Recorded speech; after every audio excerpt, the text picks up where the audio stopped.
গত 15 জুন বেলঘরিয়া রত্তলা মোড়ে ব্যবসায়ী অজয় মণ্ডলের গাড়ি লক্ষ্য করে গুলি চলার ঘটনা ঘটে। এই ঘটনার পর বেশ কয়েকজনকে ইতিমধ্যেই গ্রেপ্তার করা হয়েছে ব্যারাকপুর পুলিশ কমিশনারেটের পক্ষ থেকে। গ্রেপ্তার করা হয়েছে গুলি চালানোর ঘটনায় সরাসরিভাবে জড়িত সাহিলকে। বিহার থেকে এমন পরিস্থিতিতে দাঁড়িয়ে প্রশাসনের ভূমিকায় যথেষ্টই আশ্বস্ত ব্যবসায়ী অজয় মণ্ডল।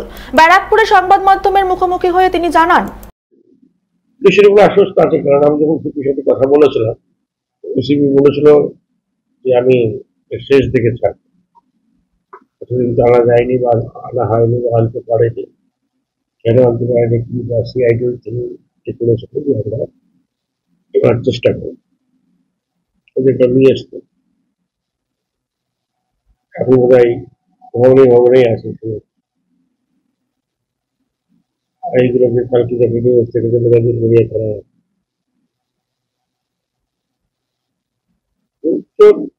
আমাদের কিন্তু করার উঠেই ব্যবসা করতেই হবে, বেরোতেই হবে। আতঙ্কটা কাটাতে হচ্ছে, কাটলে আস্তে আস্তে এটাকে নর্মাল হয়েছে। ব্যারাকপুর থেকে সৈকত গাঙ্গুলের রিপোর্ট, চ্যানেল 24/7।